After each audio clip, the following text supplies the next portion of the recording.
Et nous sommes avec Jean-Paul Delahaye, qui est le président du CID, c'est-à-dire le comité d'initiative de Dampremy, et on célèbre cette année les 1150 ans de Dampremy, c'est ça? 1150 ans, oui, Dampremy. Bon, en réalité, Dampremy est plus vieux que ça. Il doit être plus vieux de 200 ans.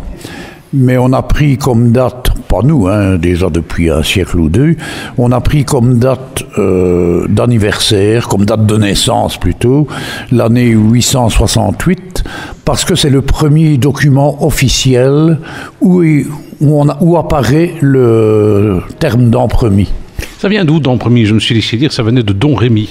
C'est Don Rémy, seigneur Rémy, donc c'est des moines de l'Op qui sont venus là, il y avait sans doute quelques maisons, et c'était l'habitude à ce moment-là, des moines arrivaient, là où il y avait des maisons, ils bâtissaient une chapelle qu'ils ont dédicacée à Saint-Rémy, et donc ça a d'abord été la paroisse Saint-Rémy, et puis ça a donné son nom à tout le village.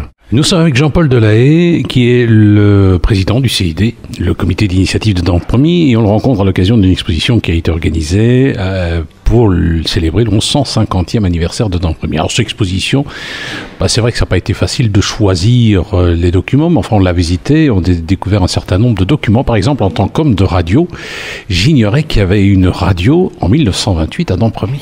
Voilà, ça a toujours été apparemment à l'avant du progrès, oui, Radio Wallonia Dampremy.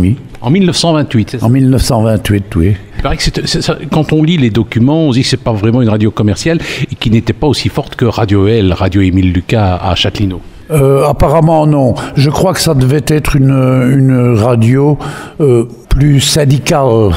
Nous sommes avec Jean-Paul Delahaye, qui est le président du CID, le comité d'initiative de Dampremy. On rencontre à l'occasion d'une exposition organisée pour les 1150 ans de Dampremy. Et c'est vrai qu'on découvre des choses particulièrement intéressantes, notamment au niveau charbonnage. On était gâtés. Il en reste encore des traces d'ailleurs. Oui, pas mal. Maintenant, je peux faire une petite précision. En réalité, cette exposition inaugurale, entre guillemets, c'est le premier volet de toute une série d'expositions. Oui, on va en reparler. Mais alors, pour le côté minier, c'est vrai que c'était important. Il y a eu jusque 14 fosses sur Dampremy, qui après ont été regroupées par les charbonnages Sacré Madame, mais des puits, en tout cas des puits, il y en a eu jusque 14. D'ailleurs, la commune de Dampremy, c'est un véritable gruyère. Les premières traces de mines, ça remonte à longtemps, je crois au XVIIe siècle. C'est ça. Le baron des Androuins avait déjà eu une concession, sans doute, on suppose, sur ce qui deviendra par après le puits Sainte-Barbe. Donc c'est 150 dans ces zones-là. Donc on a tiré très tôt du charbon à Dampremy. Il y avait notamment le charbonnage du Biérot où mon père a travaillé. Ah oui, le Biérot, ça a été un des charbonnages les plus importants avec Sacré Madame. Il y avait une ligne de chemin de fer d'ailleurs à proximité du Biérot. Qu'on a créé pratiquement pour le charbonnage, oui. Nous sommes avec Jean-Paul Delahaye, qui est le président du comité d'initiative de Dampremy. Avec lui, on parle de l'histoire de Dampremy, 150 ans, une superbe exposition qui inaugure toute une série d'expositions, on va vous en reparler. Alors, il y a une affiche aussi qui est très intéressante. Dampremy, la fusion des communes, c'est pas passé facilement quand même. C'est même passé très difficilement, les gens n'ont pas... Vous avez connu ça?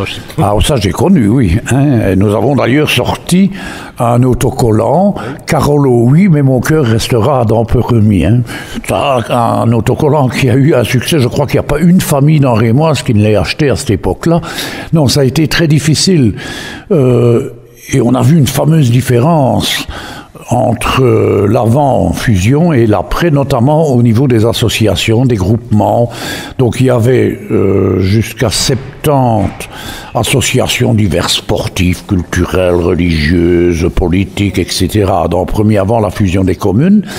Et 5 ans après la fusion des communes, il n'y en avait plus que 15. Maintenant, c'est revenu un petit peu tout de même. Eh bien, nous étions avec Jean-Paul Delahaye, président du CID, le comité d'initiative de Dampremy. 1150 ans de Dampremy. une exposition inaugurale, mais il y aura d'autres expositions, je pense. Oui, ce n'est que le premier volet. Il y aura une exposition sur l'histoire, c'est la prochaine d'ailleurs, sur l'histoire de la médecine avec la collaboration, plus que la collaboration, la participation de la maison médicale de Dampremy. Donc ce sera une histoire de la médecine avec un volet sur l'histoire de la médecine sociale à Dampremy, parce qu'elle a été importante, compte tenu qu'il y avait des mineurs, des verriers, des sidérurgistes. Donc il y a eu un dispensaire social dès la fin du 19e siècle, pour soigner les ouvriers blessés, etc. La suivante, ce sera une exposition sur la sidérurgie, l'écharbonnage et les verreries, donc exclusivement là-dessus. Ça va être une exposition très importante. La suivante, très peu de temps après d'ailleurs, ce sera à la paroisse, dans l'église, l'histoire des églises de Dampremy et de la paroisse, qui finalement a donné naissance à la commune et a donné son nom à la commune.